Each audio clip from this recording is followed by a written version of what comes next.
My wife used to take me, my current wife, used to take me to parties, and she used to drag me to them, and I used to hate them. And finally she just said, "You make me miserable when I go to parties." And I said, "Really?" And she said, "Yeah, why do we go to a party? It's to have a good time." I said, "No, I go because you drag me."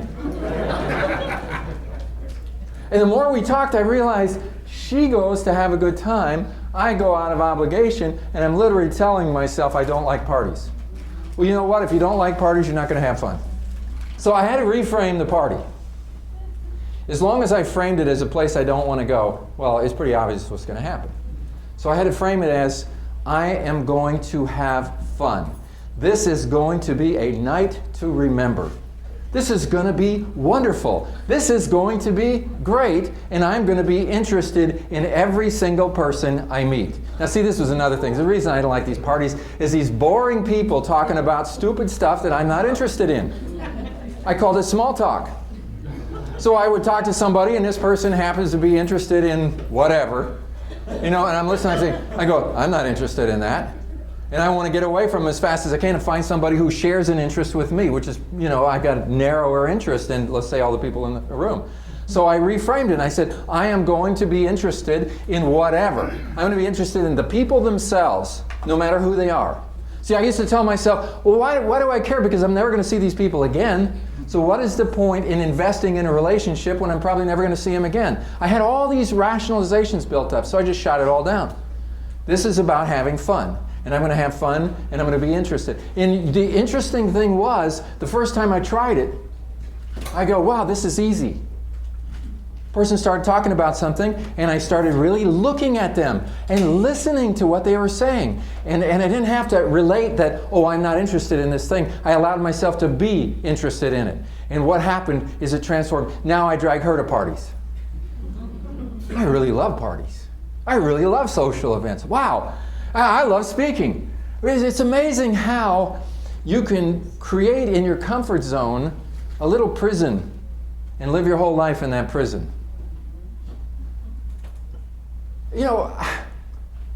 How could I live my life and not just enjoy those kinds of things? I'll tell you how, because I had a style, and I let the style define me.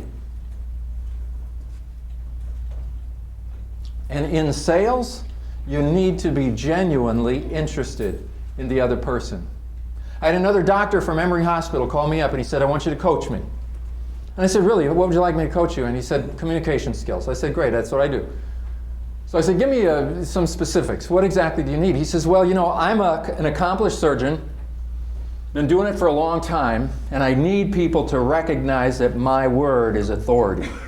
If I have a diagnosis, I don't need these nurses questioning me, questioning my word, questioning my authority. And I said, this is weird, And I go, so what exactly do you want in the coaching? He says, well, people don't like me. I know they don't like me. And they think I don't like them. And I don't. He said, I want you to coach me so that I can make people think I like them. We're on the phone. I said, wait, I'm not a drama coach. I said, I am not. You want me to teach you how to fake it with people and pretend like you like them and deceive them into thinking you like them when you have no intention of liking them? I said, I'm not going to do that. I said, if you want me to teach you how to like people, I'll take that on.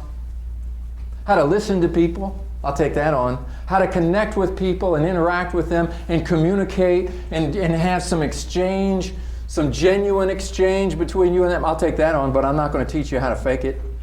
Intentionally deceive people. I think some sales, I've even been to sales training classes where it seems like the whole thrust of the training is to deceive people. I don't like that. If you are not interested in the person you're talking to, check yourself. Just do it. Do interested. You can do it. You can do it. Some people say, well, I'm just not interested in that. And I say, well, what is this, your DNA? Well, this is who I am. I am a person who is not interested in that. We say, would you like to be interested in it? I can teach you how to be interested in anything. It's a choice. It's practice. It's a way you frame things. See, when you get married, it's really important to be interested in your partner. Or when you live with somebody, you have a romance relationship, it's really important for you to be interested in them and what they're interested in. You have decided to invest your life with them, and you have all these other interests, and you could just lead a separate life if you want to. But I think it's just amazing sometimes, and you don't have to be interested in every single thing, but you've got to find those common interests. Your kids, a lot of you have kids. Be interested in your kids. I mean, if I had it to do over again, I would go back and I'd be so much more interested in everything that my kids were going through. You think about all the people that they're interacting with, the kids and the peers and so forth, that are going to take them down the wrong direction and drugs and all this kind of stuff. And then they can't talk to their parents because their parents are on a different wavelength and can't relate to them at all.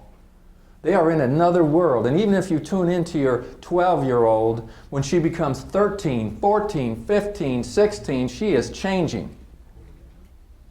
And you need to stay in tune. Now this is important stuff, but it applies to sales too. Because tuning into that person on the phone is a skill that some people don't have. And the heart of the problem is we have these styles, and this is just one little piece of it, but we have these styles that keep us fixed. And what we have to do is throw that off. And to be able to tune into people, no matter where they are, be interested enough in them to really be able to tune into them.